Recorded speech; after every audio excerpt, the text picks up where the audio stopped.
Estudo Bíblico. Série Ouvindo a Voz de Deus. Apresenta estudo número 9. A verdade sobre a morte. A morte é uma inimiga cruel e a maioria das pessoas já sentiu a dor e a tristeza que ela traz. Hoje, no mundo cristão, há muitos ensinos sobre o estado do homem na morte. Alguns creem que os bons, quando morrem, vão direto para o céu. Se não foram pessoas boas, terão um período de férias no purgatório, ou vão direto para o fogo do inferno. Outros acreditam na reencarnação.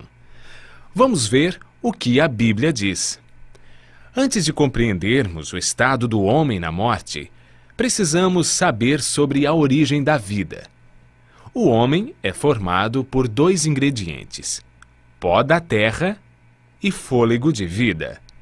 A união desses dois elementos resulta em vida.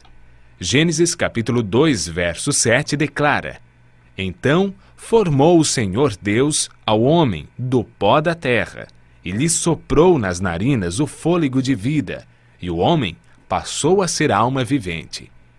É importante notar que o homem, ao ser criado, não recebeu uma alma, mas tornou-se alma vivente. Isto significa que quando falta um desses dois elementos, pó ou fôlego, a alma morre. Ezequiel afirma claramente em seu livro, no capítulo 18, verso 4, o seguinte: A alma que pecar, essa morrerá. O ensino da imortalidade da alma não tem fundamento bíblico. Segundo Timóteo, capítulo 6, verso 16, afirma que somente Deus possui imortalidade e habita em luz inacessível, a quem homem algum jamais viu e nem é capaz de ver. Gênesis 3, verso 19, afirma: Porque tu és pó, e ao pó tornarás. Eclesiastes 12, verso 7, diz que por ocasião da morte, o pó volte à terra como era, e o espírito volta para Deus que o deu. O espírito que ele deu na criação foi o fôlego de vida. A palavra espírito, que vem do hebraico ruach e do grego nephesh, é empregada 1.700 vezes na Bíblia, sendo algumas vezes traduzida por fôlego e outras por espírito, podendo ser usadas alternadamente.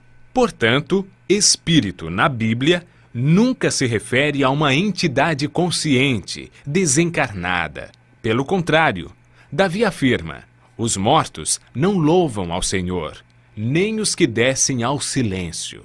Salmos 115, 17.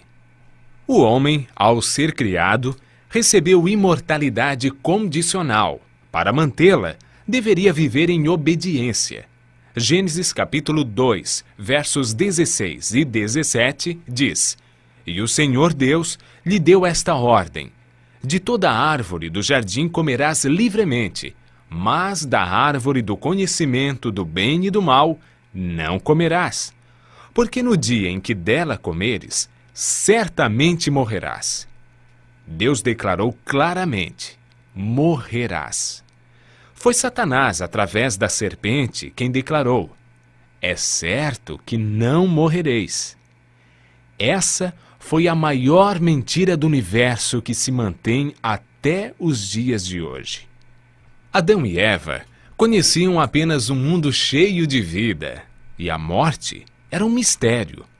Eva desobedeceu a Deus, comeu do fruto proibido e o deu a Adão. Como resultado, o que Deus disse se cumpriu. A morte, a dor e o sofrimento passaram a existir. Após o pecado, herdamos uma natureza egoísta, que não tem prazer em estar na presença de Deus. O que a Bíblia ensina sobre o estado do homem na morte? Lemos em Eclesiastes 9, versos 5 e 6.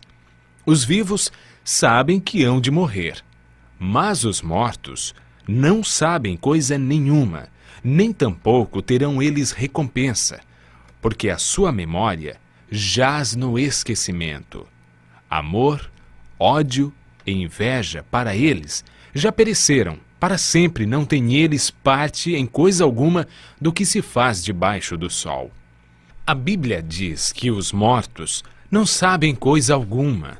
Portanto, não podem comunicar-se com os seres vivos, nem os vivos com eles. A pessoa, quando morre, permanece na sepultura, em um estado de inconsciência. Jesus considerou a morte como um sono. Antes de ressuscitar a Lázaro, afirmou: nosso amigo Lázaro adormeceu, mas vou despertá-lo. Jesus apresenta a solução para a morte em João capítulo 5, versos 28 e 29. Não vos maravilheis disto, porque vem a hora em que todos os que se acham nos túmulos ouvirão a sua voz e sairão. Os que tiverem feito o bem, para a ressurreição da vida, e os que tiverem praticado o mal, para a ressurreição do juízo, que ocorrerá após os 1000 anos. O que receberão aqueles que participarem da primeira ressurreição, a ressurreição da vida? 1 Coríntios, capítulo 15, versos 51 a 53, declara: eis que vos digo um mistério.